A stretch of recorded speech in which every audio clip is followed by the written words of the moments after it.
Today we are really undertaking an exploration of rhythm itself. We're diving into the life and work of a figure who is so often cited as, well, as the architect of modern music production. Yeah, I mean, this is the guy you always hear about. He's your favorite producer's favorite producer, for real. We are, of course, talking about James Yancey, known all over the world as J Dilla, or sometimes by his earlier name, JD. And it's so hard to really contextualize his impact because he didn't just, produce music.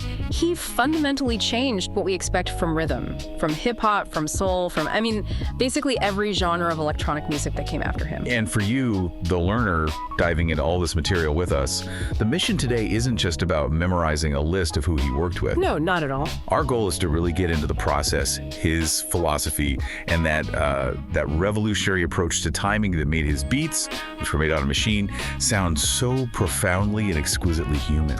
We've got a ton of source material to go through. It covers his tragically short, but monumentally influential career. We're going to chart his whole course, right from his upbringing in Detroit. Which was intensely musical. Oh, unbelievably so. And then through his huge collaborations, with people like A Tribe Called Quest, D'Angelo, and then, of course, right up to his final staggering creation, Donuts, an album he literally crafted from a hospital bed. The hook for this whole deep dive is understanding that one specific technique that became known as Dilla time. We're going to break down how he worked, focusing on that specific, slightly off-grid, rhythmic swing that it feels like overnight just changed the DNA of groove forever. Let's unpack this quiet genius. Okay, so let's begin right at the source of the sound, Detroit, Michigan.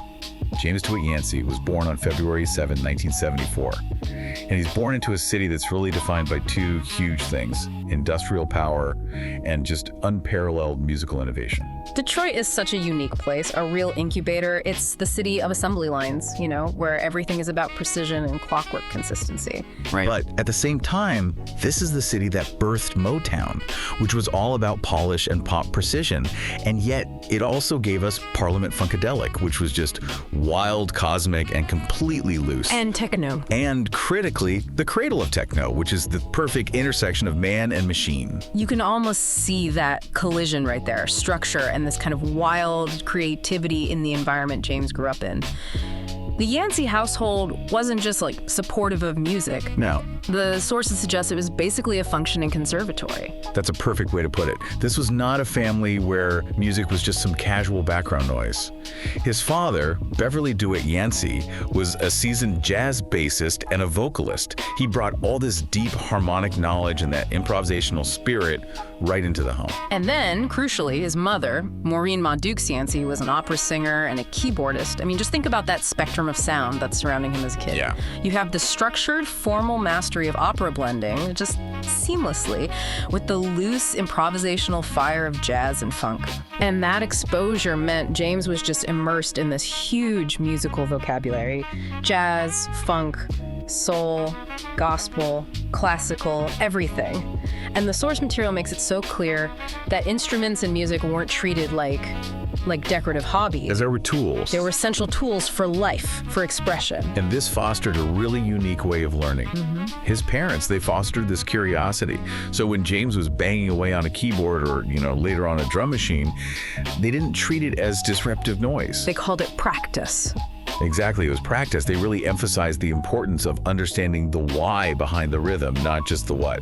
So by the time he was a teenager, he was already this young scholar of sound. He wasn't just, listening to records for fun. Yeah. He was actively engaged in this kind of musical deconstruction. He was analyzing complex harmonies, breaking apart those famous Motown bass lines, and just mentally sampling and rearranging tracks in his head. He was building his entire library and his production techniques internally, long before he ever got the actual hardware. And that proactive study is so key to understanding his genius later on. It is, because when he finally got his hands on the technology, he wasn't spending his time learning basic sequencing. He was already trying to improve the language of rhythm that already existed. It gave him this massive intuitive advantage. He had the vocabulary of Motown's rhythmic precision, but he also had that deep pocket and that deliberate looseness from, Parliament's funk. It's the perfect storm, really. That blend of technical knowledge and just this soulful disregard for rigid structure was setting the stage for the revolution he was about to unleash on hip-hop. He had that analog warmth just ingrained in his ear, even as he was moving into digital production. Okay, so let's move into the late 1980s, early 90s. James steps into the local Detroit hip-hop scene. Now, this was a community that was maybe smaller than the scenes on the coasts, but it was incredibly fertile. Oh, yeah. It had local teens who would later become Slum Village members, Baton and T3. And within that scene, which was really all about lyrical skill and battle rhymes, James quickly showed this unshakable preference for production. While everyone else was competing for the microphone, for the spotlight, he was the guy in the corner with the drum machine. He just knew his gift was in creation, not performance. He was quiet, reserved, but his beats, they spoke volumes. That creative focus, it centered on one piece of hardware that truly became this technological extension of his mind. The Akai MPC 3000. This machine, a sampler, a sequencer, a drum machine all in one, was the foundation he built his whole kingdom on. The MPC 3000, which was designed by Roger Lynn, was the undisputed king back then. It had this specific sound, a clean, warm 16-bit quality, and this is the crucial part, a really sensitive set of pads for tapping and rhythms. And he treated it like an instrument. Exactly. He treated it like an instrument, not a programming tool, just like his father treated his bass. The sources describe his process as almost monastic. He'd lock himself in his basement studio, which everyone called the Dilla Dungeon, for hours and hours. He would spend entire days just chopping and reimagining a single 2-second loop of music. Yeah, just with the MPC, a turntable, and a cassette deck. That was his whole world. And he wasn't just looping records, was he? No. That chopping and reimagining process, it was micro-editing. Yeah. He would take a single drum break, slice it into maybe 16 or even 32 individual pieces, Wow. and then manually resequence those slices, often revoicing the instrument he sampled. That's how he took an old foundation of soul and funk and gave it this completely new rhythmic architecture. He was forcing it into a new pocket. So what did that sound profile actually feel like? What was the end result? It was instantly recognizable. Soulful for sure, definitely dusty and gritty, a direct result of pulling from these obscure vinyl records, often B-sides that nobody else was looking at. Right. But the most defining feature, even in these early beats, was that unique living swing. It had this subtle organic momentum. It wasn't perfect, but it felt alive. So it's pretty clear that the MPC was the ultimate tool for him to finally execute all those mental samples he'd been collecting since he was a kid. It let him take that analog warmth and inject it right back into digital sequencing, which, in the early 90s was getting more and more rigid. It's the core paradox of his work, really. It is. He used a highly technical digital machine to get a sound that was actively fighting against digital perfection. It was the first sign of Dilla time, and it proved early on that the machine was only as good as the person using it. And his operating system was just deeply, deeply human. So with the MPC mastered, James adopts the name JD, and Slum Village becomes the primary canvas for his earliest, most definitive work in the mid-90s. This is really the period where that sound crystallizes and starts to actively challenge the norms of hip-hop production. And context is everything here. If you're listening to hip-hop in, say, 1995, the gold standard was that crisp, perfectly timed, mathematically precise boom bap. Right, the New York sound. New York sound, think DJ Premier, think Pete Rock. Their drums were sharp, they were immaculate, they were locked to the grid. And then JD comes along and presents music that is deliberately the complete opposite of that aesthetic. The sources describe his beats as sounding crooked or even sloppy to someone who didn't know what they were hearing. But that crook was completely intentional. Oh, absolutely. We need to spend some real time defining this concept because it is the single most important contribution of his entire career. It is. It's the definition of Dilla time. And it's based on this push and pull rhythm known as rubato in classical music, which means stolen time. Dilla was literally stealing time from the downbeat and adding it to the space in between the beats. So how does that actually manifest, like rhythmically, what's happening? It creates this internal tension. The drums might deliberately lag behind the beat, and we're talking about micro-timing adjustments, fractions of a second late. Okay. While the sample, the melody or the bass line, is subtly pushing a little bit ahead, almost trying to speed up. The snare might come in a hair early, and the kick might land so late it almost misses the measure entirely. I have a genuine question here, because for most producers, if you turn off quantization and you just tap in rhythms like that, it would sound like a mistake. It would sound like a mess. A total mess. How did he manage to make it sound so perfectly human and soulful instead of just sounding, incompetent. That's the genius of it. It's not just where the hits land, it's the consistency of the inconsistency. He didn't just randomly delay hits. He developed this consistent rhythmic fingerprint, a specific set of micro timings that his hands always produced. So it was a pattern, but a human pattern. Exactly. The key is that the overall groove of the samples and the rhythm of the drums were in this constant negotiation, creating a mesmerizing tension and release. It sounds like the track is stumbling, but it never, ever loses the pocket. That's that hypnotic pull, which is why it got dubbed drunk drumming, or of course Dilla time. It forces your body to nod sideways following the drag instead of just a simple up and down motion. And Slum Village's big album, Fantastic, Volume 2 from 2000, that's what truly globalized the sound. Tracks like Players, Fall in Love, To You, For You, they weren't just great tracks, they were like sonic instruction manuals. They showed the whole world that looseness could translate to profound power. It proved that the groove didn't need to be metronomically rigid to be powerful. It just needed to be felt deeply by the listener. It was sophisticated, it was soulful, and it was completely future forward.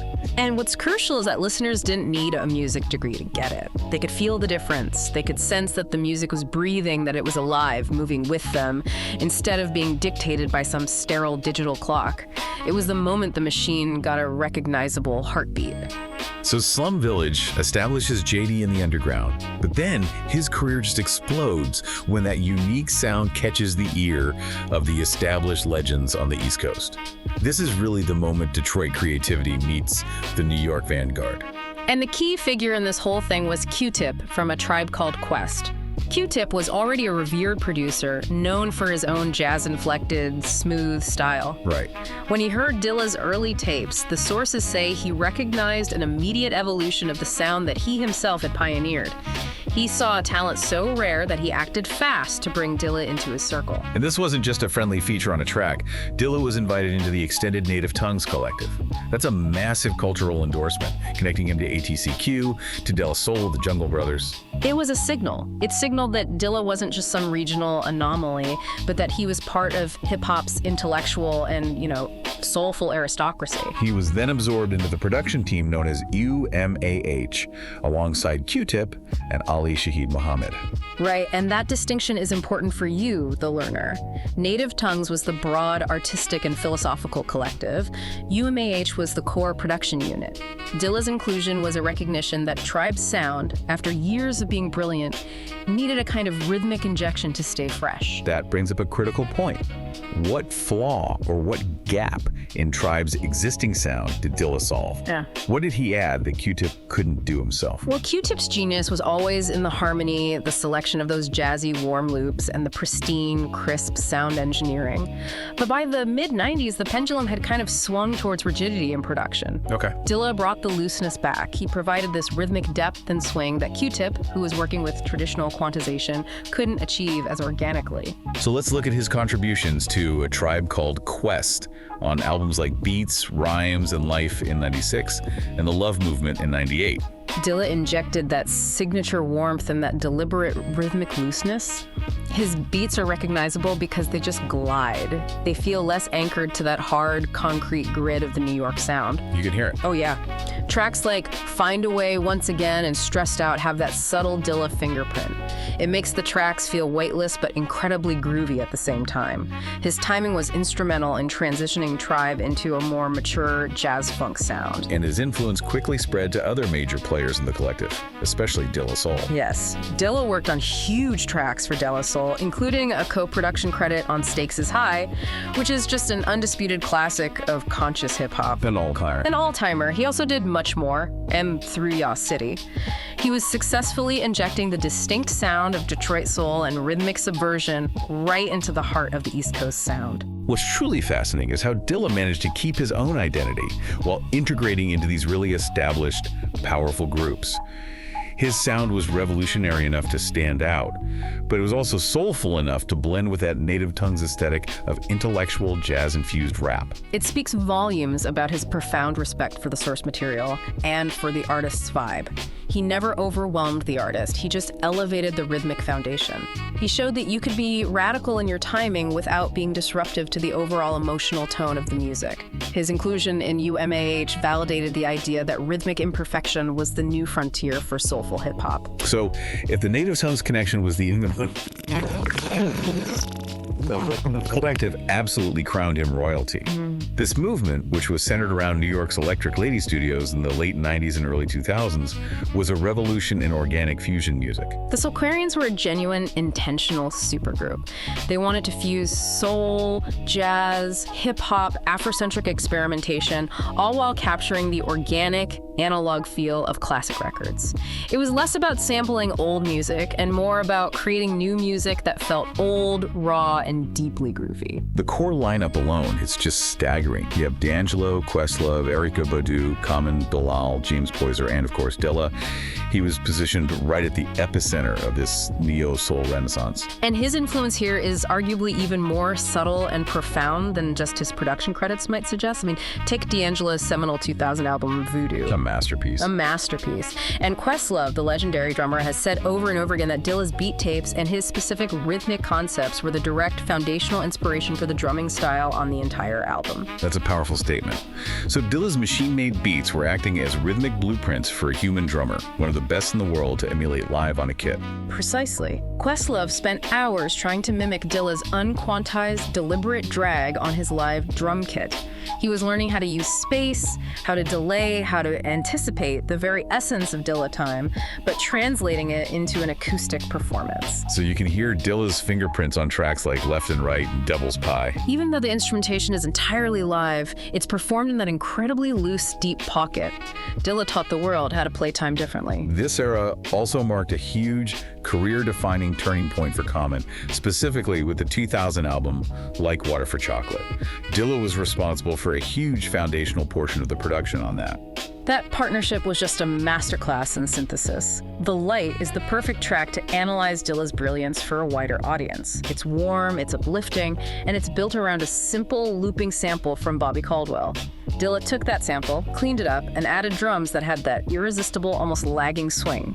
It became one of Common's biggest, most iconic songs. And it was Dilla's rhythmic complexity on other tracks like Nag Champa and Heat that gave Common this soulful, complex backing to elevate his philosophical and poetic lyrics. The beats provided a depth of feeling that matched the depth of the words. And we absolutely have to highlight his work with Erykah Badu. The groove on Didn't Cha Know from Mama's Gun is often cited as one of Dilla's most emotionally resonant productions. It's so slow, deliberate, almost languid. It just drifts, but it never loses its stability. Because every single element is meticulously placed outside the grid, but perfectly locked within Dilla time.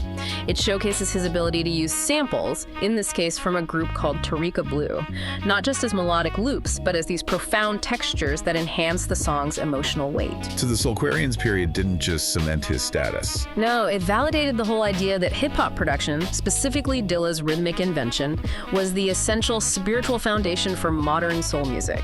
So as the new millennium unfolds, we see JD officially transition and rebrand as J Dilla. This change, it signaled a kind of creative maturation, right? A focus on solo expression, moving beyond the group formats that defined his early career. Yeah, the name change was a definitive assertion of his identity. He was a solo artist, a visionary, and he was stepping out from the shadow of being just an in-house producer for other people. This shift immediately led to his 2001 album, Welcome to Detroit. And this was not a play for commercial radio. Not at all. It was a manifesto. The sources note it was gritty, experimental, and really wide-ranging. It showed his absolute mastery across all these styles, from pure Detroit techno to deep funk. It was a statement, here's who I am, here's what I can do. Exactly. It demonstrated his ability to just traverse genres. You had tracks like Fuck the Police that were raw and political, showcasing this uncompromising vision, and then you had tracks like EMC2 that leaned into jazz and really complex sampling. The album was all about declaring artistic independence and showcasing his diverse musical palette beyond the confines of neo-soul. But maybe the most impactful element of this entire era, the thing that truly made Dilla the architect, was the circulation of his beat tapes. Oh, absolutely. These tapes, the source material notes, were unpolished, often unmastered, and they were never intended for mass consumption. Yet they circulated among producers like these sacred, revelatory texts. And that's a crucial distinction. These weren't polished albums. They were glimpses into his raw creative process. They were just minimalist loops, obscure soul samples from vinyl he dug up from the dollar bins, and critically, they featured completely unquantized drums. So producers who were meticulously trying to program these perfect machine-like beats suddenly heard these tapes and realized the goal wasn't technical perfection at all. The goal was feel. They were instructional documents on how to break the rules. They featured swing patterns that literally defied traditional music theory. Dilla's beat tapes were a direct challenge to the rigidity of the digital age. They proved that intuition was more valuable than calculation. The sources show that these tapes became the foundational ideological documents of the entire beat scene that we see today. Right, producers like Flying Lotus, Nick Slich. They built their careers directly on this philosophy. It's the ultimate underground success story. His non-commercial exploratory work had a far wider and deeper long-term impact than a lot of his commercially successful tracks. He taught a generation of artists that it was okay to be messy as long as the mess had soul. And speaking of rule breakers and revolutionary instinct, this era also brought us the iconic pairing of J-Lib, the union of J Dilla and Madlib. This was not a collaboration of a mentor and a student. This was a high-level peer partnership between two giants of independent, boundary-pushing production. J-Lib really represented the convergence of these two distinct but philosophically aligned streams of underground genius. You had Madlib, with his relentless, eclectic, sometimes psychedelic approach to sampling, often making his tracks sound like they were warped by time. And then you had Dilla, the master of rhythmic humanization. Their shared ethos was so simple. Sample everything, ignore the rules, and trust your gut completely. Their collaborative project, Champion Sound from 2003, is just an auditory monument to that shared ethos. How is that album described in the source material? It's described as raw, unfiltered, quirky, and brilliant. It's a sonic tug of war.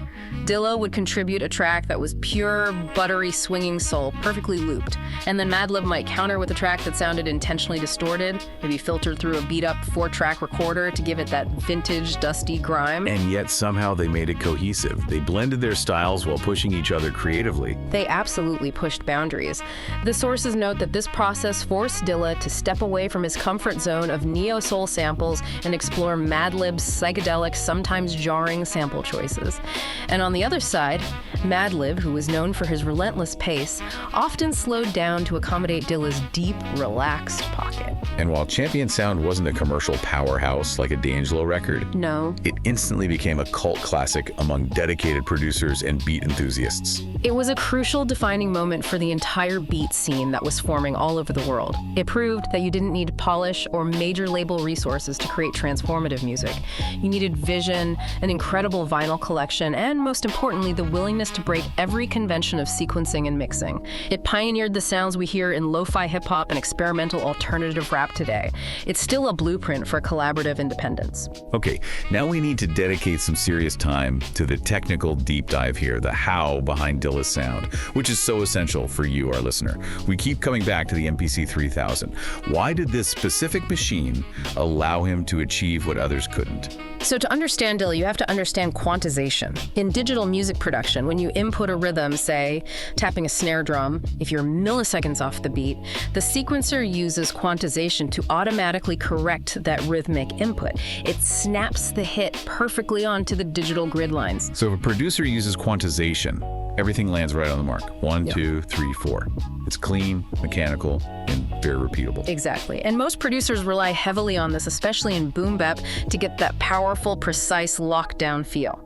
Dilla initiated what we're calling the quantization rebellion. He deliberately turned the feature off. He rejected the tyranny of the digital clock. So by turning it off, he was forced to rely completely on his hands and his internalized rhythmic education. That is the critical distinction. He wasn't programming the rhythm, he was playing it. He tapped the rhythms by hand onto the MPC's sensitive pads, creating that push and pull rhythm that mirrored a human jazz drummer. He allowed all the idiosyncrasies of his timing, that slightly late kick, that slightly early hi-hat, to stay in the sequence. This is the genius of Dilla time and execution. He treated the MPC not like a programming terminal, but like a sensitive, expressive performance instrument. Like a jazz pianist uses keys, He played with feel, not with timing charts. This is where we can draw a direct analogy to classical music. Dilla was incorporating tempo rubato, the intentional expressive alteration of rhythm, into the digital domain. He introduced an expressive timing complexity that electronic music had previously lacked. But if he's turning off quantization, doesn't that inherently limit his ability to work with other producers or artists who are locked to the grid? I mean, how did the sound engineers on the Tribe Called Quest albums react to beats that actively sounded like mistakes? That's an excellent question, and it really speaks to the necessary compromise. Dilla was a master, so his mistakes formed a recognizable, consistent groove, and engineers learned to respect that groove. His beats were often slightly adjusted to fit the tempo of the session, but the internal timing of the drums was never touched. He made them adapt to him. His patterns forced the MC or the singer to adapt to his rhythm, not the other way around. He essentially made the rules. And producers today who try to replicate this Dilla swing using modern DRs and meticulous micro adjustments, they still struggle. Why is that? Because the Dilla swing is not a measurable pattern. It's a reflection of his own physical and rhythmic intuition at the moment of creation. And on top of that, the MPC 3000 itself, due to its specific hardware and operating system, had a slightly unique feel in how it registered and played back timings, a humanized feel that many later, cleaner digital sequencers lacked. So it's a combination of things. The swing is a combination of Dilla's brain, Dilla's fingers, and the subtle imperfections of the MPC 3000 hardware itself. The key takeaway then is that Dilla taught us that the pocket, the groove, lives in the space between the notes, in those subtle, imperfect gaps, not right on the beat. He fundamentally defined a new standard for rhythmic complexity in the machine age. The timeline of Dilla's life takes a really heartbreaking turn around 2004. He's still young, only in his early 30s, and he gets diagnosed with thrombocytopenic purpura, which is a rare blood disease and is compounded by lupus. His body just began to fail him rapidly. Touring was impossible. Yeah, the physical suffering was immense, but what followed was just this testament to the power of creative drive over physical constraints. Dilla moved to Los Angeles for the warmer climate, and despite being in severe pain, he continued working, often confined entirely to a hospital bed or hospice care. That image is just profoundly moving. The MPC, the instrument of his destiny, on his lap, with IVs and monitors all around him, while his friends and family brought him records to sample from. He crafted what would become his undeniable magnum opus, Donuts, almost entirely from that confined space. The creation of Donuts is almost mythical. It was released on his 32nd birthday, February 7th, 2006, and then tragically he passed away only 3 days later on February 10th. The sources unanimously treat the album as this final, profound conversation with the world. Structurally, it's an anomaly. It completely rejects the conventional album format. It has 31 short, fragmented tracks, many of them last just over a minute. It's chaotic, yet it's profoundly coherent. It's often interpreted as this fragmented narrative that mirrors the chaos of his illness and his internal struggle. It's musically playful one minute and then deeply melancholic the next. Tracks like Workin' It, Stop, and Don't Cry. They're not songs with verses and choruses. They are rhythmic collages, conversations without words. The emotional messaging encoded in these fragmented loops is just undeniable given the context. Fans interpret the album as a mosaic of life and death, these moments of joyful sonic discovery intertwined with profound sadness and farewell. For instance, the track Time, Donut of the Heart, features a sample discussing mortality and loss. And the way he uses sampling is so crucial here. He utilized these sudden, often jarring transitions between tracks. These cuts aren't smooth fades, they're abrupt declarations. It feels like flipping radio stations rapidly, or maybe. The chaotic sequence of memories rushing back at the end of life. He took a classic sample, looped the most emotionally resonant 2 seconds, and layered his signature, staggering drums underneath it. The album serves as the ultimate testament to his determination to create until the very last moment. He took the most painful period of his life and filtered it through his genius, producing his most playful, profound, and ultimately immortal artistic statement. It's a work that rewards deep listening, not just for the beats, but for the profound narrative that Dilla structured without ever uttering a single word. It's a complete reflection on rhythm and existence. So despite living only 32 years, J Dilla's impact is just profound and widespread. He never stopped working. The sources confirm he completed dozens of beats in those final weeks, which were later released on posthumous projects like The Shining and J Love Japan. The rhythmic language he pioneered in his short life fundamentally reshaped the expectations of beatmaking globally. Totally. I mean, today, Dilla's influence is utterly ubiquitous. You hear it everywhere, from the relaxed off-grid drums of modern neo-soul records to the textures of lo-fi hip-hop streams that saturate online culture. And it's no longer just an underground thing. The fact that Dilla time is now taught as a legitimate rhythmic concept in academic music programs. I mean, it's moved from basement experimentation to validated musical theory in a single generation. That's astounding. It shows that his rhythmic language is recognized as a profound innovation, not just some stylistic quirk. It's a structural element now. And if we look at the list of artists he influenced or worked with, it's basically a comprehensive history of the last 2 decades of music. Let's run through that list because the breadth of his reach is just incredible. We've already mentioned the Soulquarians and Native Tongues Common, Erykah Badu, D'Angelo, Busta Rhymes, Mos Def. He even did influential remixes for huge pop acts like Janet Jackson. But the list of producers who cite him as their primary inspiration, it spans generations and genres. Think about the heavyweights. Kanye West, who took the soulful chipmunk loop and added Dilla's swing to it. Pharrell, who admired his sense of minimalism. Questlove, who adopted his timing live. Flying Lotus, who built the entire modern experimental beat scene around Dilla's philosophy. Ninth Wonder, even established legends like Dr. Dre, acknowledged his genius. And the younger generation embodies Dilla's philosophy so naturally. Kendrick Lamar utilizes that rhythmic space and ambiguity in his flow. And Anderson .Paak. His entire band and sound relies heavily on implementing Dilla's swing live. He's a perfect contemporary torchbearer. Dilla taught them all that the true pocket of the groove is defined not by where the beat hits perfectly, but by the intentional space and delay around it. He normalized the concept that imperfections create soul, and that the greatest expression often comes from breaking the established rules. And the recognition is complete too. His home state of Michigan formally designated February 7th, his birthday, as J Dilla Day, a statewide resolution. That is a powerful and necessary acknowledgement of a man whose music was so often considered too underground, too niche, or even too sloppy by mainstream standards. He is cemented. Dilla is more than a producer. He's a rhythmic philosophy. He's a genre unto himself, a movement. He created futures for countless producers who finally realized that their unique personal swing, their human intuition, was infinitely more valuable than the machine's grid. He elevated the art of sampling and sequencing into something truly expressive and deeply personal. This deep dive into the story of J Dilla, it reveals a powerful, poignant truth. True genius often manifests by recognizing possibilities where everyone else only sees limitations. He took the constraints of the digital grid, the promise of perfect timing, and actively rebelled against them, turning rhythmic imperfections into musical innovation that defines the last 20 years of popular music. Totally.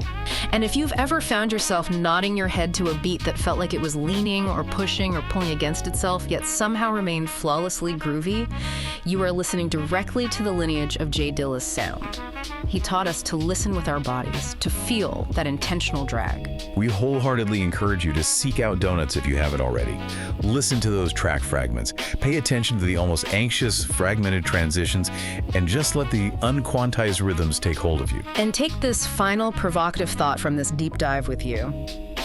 The most beautiful, resonant, and profoundly soulful things in life, whether it's in music, art, or human connection, are almost always the ones that refuse to fit neatly onto the predictable digital grid. It's the wobble, the delay, the imperfection that gives them enduring soul and humanity. Let Dilla time remind you to trust your own instincts, even when they tell you to land slightly off the beat.